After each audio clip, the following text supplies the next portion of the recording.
Hello friends, my name is Mehul Papdara. શું એક પ્રશ્નપત્ર આખી દુનિયાને ચેન્જ કરી શકે છે? તો તમે ક્યારે વિચાર્યું છે કે એક પ્રશ્નપત્ર આપણા બાળકો, આપણો દેશ અને આખી દુનિયા માટે ઉજ્જવળ ભવિષ્યના દ્વાર ખોલી શકે છે? પ્રશ્નપત્ર માત્ર માર્ક્સ નથી, પ્રશ્નપત્ર વિચાર પ્રક્રિયાને શેપ આપે છે. Thinking provides knowledge. Knowledge makes you great. કદાચ આપણે આ મુદ્દો એક સ્વપ્ન જેવો લાગશે, પણ જરા વિચારો કે જો વર્ગખંડમાં પ્રશ્નો જ આપણા ભવિષ્યના ગુપ્ત શિલ્પકાર હોય તો ચીન, જાપાન અને યુએસએના બાળકો ગ્લોબલી ઇનોવેશનમાં ખૂબ જ આગળ વધી રહ્યા છે. અને આ વિડીયો તમે ઇન્ટરનેટમાં તો જોયો જ હશે.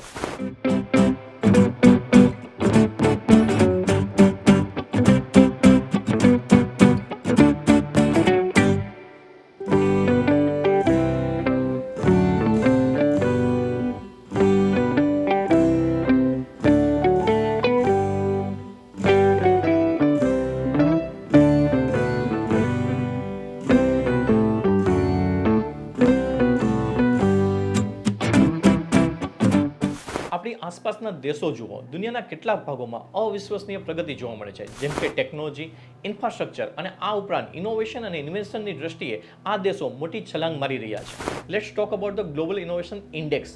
ગ્લોબલ ઇનોવેશન ઇન્ડેક્સની અંદર ભારતનો ક્રમ 2016માં 81મો રેન્ક હતો, જ્યારે હાલમાં એ રેન્ક છે 39મો, જે દર્શાવે છે કે ભારત તાજેતરના વર્ષોમાં પ્રશંસનીય પ્રગતિ કરી છે. તેમ છતાં ચીન અને અન્ય દેશો આપણા કરતાં ઘણા આગળ છે. The index states that India, Iran, Philippines, Turkey, Vietnam and Indonesia are among the economies that climb fastest in the ranking over the last decade. But India has a long way to go before entering the top 10 list, which has been topped by Switzerland for the 13th year. Sweden is second and the United States has been placed third, and the United Kingdom is fourth, while Singapore enters the top 5 for the first time. તમને પ્રશ્ન થતો હશે કે આ બધા દેશો ભારતથી શા માટે આગળ છે? એનું એક કારણ છે. આ બધા દેશોની શિક્ષણ પ્રણાલી ઇન્વેન્શન અને ઇનોવેશનને પ્રોત્સાહન આપે છે. આ ઉપરાંત ઇનોવેશનને પ્રાથમિકતા પણ આપે છે, જેથી ગ્લોબલ દ્રષ્ટિએ તે સ્પર્ધા કરી શકે. ઉદાહરણ તરીકે ચીન એક એવો દેશ છે કે જે ગ્લોબલ ઇનોવેશન ઇન્ડેક્સની દ્રષ્ટિએ આગળ છે. તો એ કયા કારણો છે કે જેને લીધે એ આગળ છે, એ આપણે સમજીએ.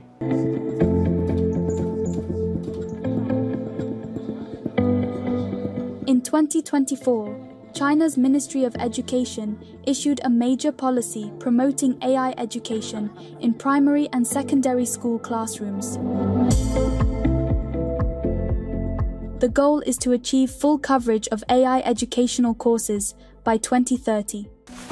ચીનમાં બાળકોને એવું વાતાવરણ પ્રોવાઈડ કરવામાં આવે છે કે જેના દ્વારા એ તેમની સર્જનાત્મક શક્તિ, ઇન્વેન્શન, ઇનોવેશન અને પ્રોબ્લેમ સોલ્વિંગ જેવી સ્કિલ ડેવલપ કરી શકે. ભારતમાં પણ આવી અદ્ભુત પ્રતિભા હોવા છતાં જ્ઞાનને ઇનોવેશનમાં રૂપાંતરિત કરવામાં સંઘર્ષ કરી રહ્યા છે. શા માટે ભારત સ્કિલની દ્રષ્ટિએ પાછળ છે? સમસ્યા ક્યાં છે? સમસ્યા સમજવા માટે આપણે થોડુંક પાસ્ટમાં જવું પડશે.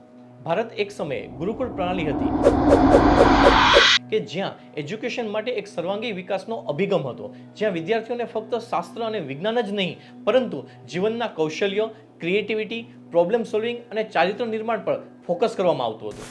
ગુરુકુળ પ્રણાલી પછી ભારતની અંદર એવી એજ્યુકેશન સિસ્ટમ થોપી દેવામાં આવી કે જેના દ્વારા ભારતમાં એજ્યુકેશન સિસ્ટમ ખોખલી બની ગઈ. આ નવી એજ્યુકેશન સિસ્ટમ ગોખણપટ્ટી પર આધારિત હતી અને આપણે જાણીએ છીએ કે ગોખણપટ્ટીનું કલ્ચર સર્જનાત્મક વિચારને અવરોધે છે. તો આ નવા એજ્યુકેશન સિસ્ટમની શરૂઆત ક્યારથી થઈ?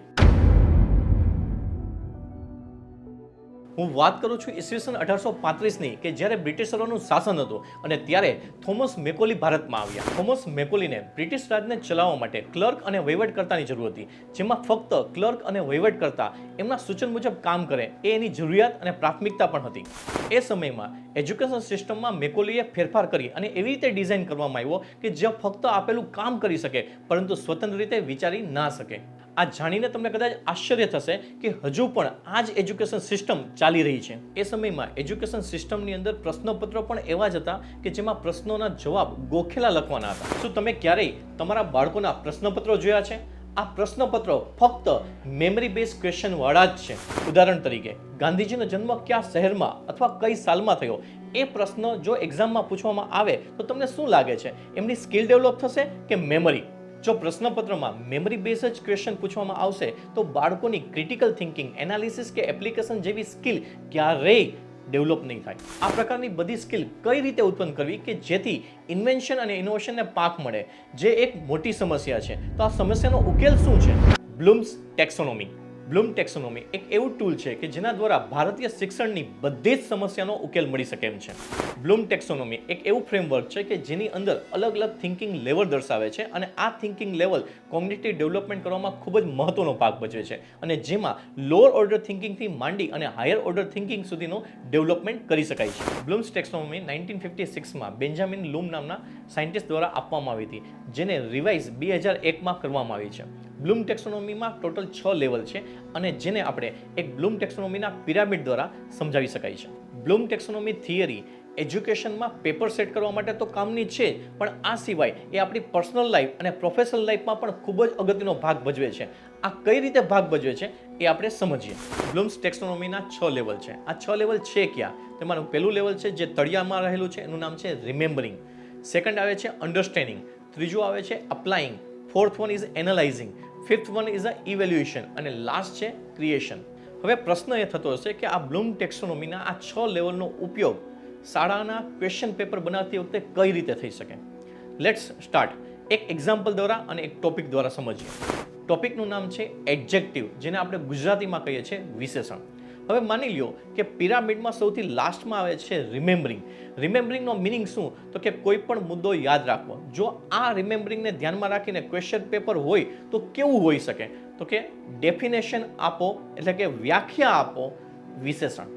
તો આની અંદર શું છે? તો કે આનો જવાબ જો છોકરું લખશે તો ટેક્સ્ટબુકમાં જે વ્યાખ્યા આપી છે એ ફક્ત બેઠે બેઠી પાકી અથવા તો ગોખીને લખી નાખશે.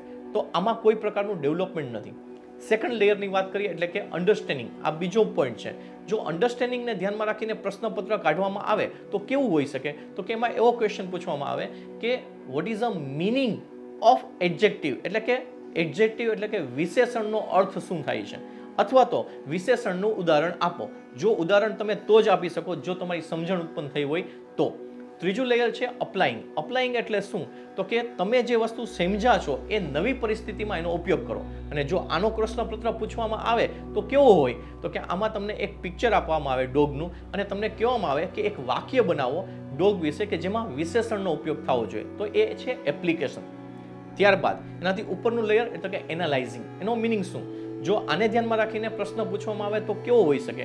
તો કે તમને એક સિમ્પલ એક પેરેગ્રાફ આપવામાં આવે અને તમને કહેવામાં આવે કે આ પેરેગ્રાફમાંથી નેમિંગ વર્ડ એટલે કે નાઉન અને એડજેક્ટિવ એટલે વિશેષણ એનું ક્લાસિફિકેશન કરી આપો. તો ક્લાસિફિકેશન ક્યારે કહી શકાય? જ્યારે તમે સમજણ ઉત્પન્ન કરેલી હોય અને તમે એપ્લિકેશન લેવલનું નોલેજ ધરાવતા હોય તો જ તમે એનાલાઇઝિંગ કરી શકો. તો આ છે આપણું ફોર્થ લેવલ. ફિફ્થ લેવલ આવે છે એ છે ઇવેલ્યુએશન લેવલ. ઇવેલ્યુએશન લેવલ એટલે શું? તો કે એનું એક ઉદાહરણ આપણે પ્રશ્નપત્રના એંગલથી જોઈએ. તો કે પ્રશ્ન એવો પૂછવામાં આવે કે એક વાક્ય તમને આપવામાં આવે કે જેમાં લખ્યું હોય કે ધ ફ્લાવર વોઝ નાઇસ. તો NIC નાઇસ શું છે? તો કે એડજેક્ટિવ છે. શું આ એડજેક્ટિવ પ્રોપરલી અહીંયા ઉપયોગ થયો છે કે નથી થયો? જો થયો છે તો એનું રીઝન શું છે અને નથી થયો તો એનું રીઝન શું છે? તો અહીંયા તમે શું કરો છો? તો તમે જજ કરો છો, જસ્ટિફાઈ કરો છો, કન્ક્લુઝન આપો છો કે સાચું છે કે ખોટું. તો આ લેવલને કહેવામાં આવે છે ઇવેલ્યુએશન લેવલ. અને સૌથી લાસ્ટ લેવલ જે સૌથી ઇમ્પોર્ટન્ટ છે એ છે ક્રિએટિવ અથવા ક્રિએશન લેવલ. હવે આ પોઈન્ટને ધ્યાનમાં રાખીને પ્રશ્નપત્ર કાઢવામાં આવે તો કેવું હોય? તો કે તમને એવો પોઈન્ટ મૂકવામાં આવે કે તમારે તમારી મૌલિકતાથી 10 વાક્યો લખવાના છે કે જેમાં એડજેક્ટિવનો ઉપયોગ થતો હોય. તો આને કહેવામાં આવે છે ક્રિએશન લેવલ. હવે તમે આ વસ્તુ સમજો કે બ્લૂમ ટેક્સોનોમીના આ બધા લેવલ છે એમાં તમે સૌથી નીચે જોશો તો રિમેમ્બરિંગ લેવલ અને અન્ડરસ્ટેન્ડિંગ લેવલ છે. એમાં જો પ્રશ્ન પૂછવામાં આવે તો બાળકનું ડેવલપમેન્ટ લોઅર લેવલે થાય છે. પણ જો તમારા પ્રશ્નપત્રોની અંદર ત્રીજું, ચોથું, પાંચમું, છઠ્ઠું એટલે કે એપ્લાઇંગ, એનાલાઇઝિંગ અને ઇવેલ્યુએશન અથવા ક્રિએશન લેવલે જો ક્વેશ્ચન પૂછવામાં આવે તો બાળકો ખૂબ જ સારી એવી સ્કિલ્સ ડેવલપ કરે છે. અને જો આ સ્કિલ્સ ડેવલપ કરે છે તો એ કોઈ પણ સમસ્યાને પણ દૂર કરી શકે છે. અને સમસ્યાને દૂર કરી શકે તો એ લોકો જ ઇનોવેશન લાવી શકે, ઇન્વેન્શન કરી શકે. એટલે આ જે થિયરી છે એ ખૂબ અને ખૂબ અગત્યની છે આપણા બાળકો માટે અને બાળકોના ડેવલપમેન્ટ માટે. તમને કદાચ પ્રશ્ન થતો હશે કે આ જે બ્લૂમ્સ ટેક્સોનોમી થિયરી છે એ ફક્ત ને ફક્ત એજ્યુકેશન ક્ષેત્રમાં ક્વેશ્ચન પેપર કાઢવા માટે જ કામ આવે છે? મારો આન્સર છે ક્વેશ્ચન પેપર કાઢવામાં તો કામ આવે છે, પરંતુ એનાથી પણ વિશેષ તમારી લાઈફમાં કોઈ પણ સમસ્યા હોય તો આ પર્ટિક્યુલર પદ્ધતિ અથવા તો પ્રોસેસ દ્વારા તમે એને સોલ્વ કરી શકો છો. હવે તમે વિચારો કે તમારી લાઈફમાં કયો પ્રશ્ન છે અથવા કયો ઇસ્યુ છે. હવે જો કોઈ પણ પ્રશ્ન અથવા ઇસ્યુ હોય ને એને તમારે સોલ્વ કરવો હોય ને તો તમારે આ પિરામિડનો ઉપયોગ કરવો પડે. જેમ કે સૌથી પહેલાં તમારે બધી ઇન્ફોર્મેશન ભેગી કરવી પડે. ઇન્ફોર્મેશન ભેગી કરો છો એનો મતલબ એ થાય છે કે તમારું રિમેમ્બરિંગ લેવલ છે.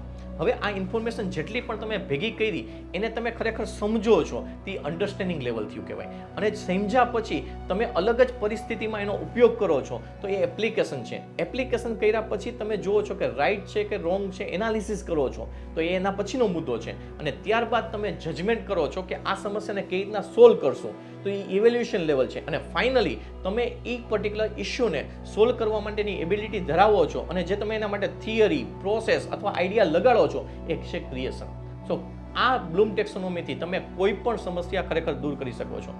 અને એટલા જ માટે એજ્યુકેશનની અંદર પ્રશ્નપત્રમાં આ ટાઈપના ક્વેશ્ચન પૂછવામાં આવે છે જેનાથી લોકોની એટલે કે બાળકોની ખાસ પ્રકારની આ સ્કિલ ઉત્પન્ન થાય છે. અને આ જ સ્કિલ જ્યારે રિયલ લાઈફના વર્લ્ડમાં જાય છે ત્યારે કોઈ પણ સમસ્યા હોય એ આનો જ ઉપયોગ કરીને તમે ડેવલપ કરી શકો છો. ઓકે, બીજી વસ્તુ, ઘણીવાર એવું પણ બનતું હોય છે કે તમે કોઈ ઘણી જગ્યાએ તમે કન્ફ્યુઝ હોય કે તમારે ડિસિઝન શું લેવું. એ ડિસિઝન શું કાને નથી આવતું તો કે તમારી પાસે રિમેમ્બરિંગનો પાર્ટ એટલે કે ઇન્ફોર્મેશન નથી. ઇન્ફોર્મેશન નથી તો તમારી પાસે અન્ડરસ્ટેન્ડિંગ નથી. તમારી પાસે અન્ડરસ્ટેન્ડિંગ નથી તો એનો મતલબ એ છે કે તમે એ વસ્તુનો ક્યાંય ઉપયોગ નથી કરવાના. ઉપયોગ ન કરી શકો તો એનાલિસિસ પણ ન થઈ શકે. એનાલિસિસ ન થઈ શકે તો તમે કોઈ વસ્તુનું ડિસિઝન નથી લઈ શકતા એટલે કે ઇવેલ્યુએશન નથી કરી શકતા. ને ઇવેલ્યુએશન નથી કરી શકતા એટલે ફાઇનલી કોઈ પણ સમસ્યા છે એને તમે સોલ્વ કરી નથી શકતા કારણ કે ક્રિએશન થયેલું નથી. તો એના બીજ એકચ્યુઅલી આ લેવલે રહેલા છે. અને જે આપણે કોઈ પણ પ્રોફેશનમાં હોય, તમે જજ હોય તો પણ તમને કામ આવશે, તમે પોલીસમેન છો તો પણ કામ આવશે, આપણા prime minister mister Narendra Modi હોય એને પણ આ થિયરી કામ આવે છે. દુનિયાના કોઈ પણ પ્રોફેશનના લોકો હોય એને જો કોઈ પણ પ્રકારની નાની મોટી સમસ્યા હોય અને જો ખરેખર આ પિરામિડનો યુઝ કરવામાં આવે તો એ કોઈ પણ પ્રકારની સમસ્યાનું સમાધાન લાવી શકે છે. એટલે એમ કહી શકાય કે આ એ બ્રહ્માસ્ત્ર છે. આનો ઉપયોગ કરી અને એજ્યુકેશનમાં તો આપણે ક્રાંતિ લાવી શકાય પણ આપણા દેશમાં પણ ક્રાંતિ લાવવા માટે આ એટલું જ અગત્યનું છે.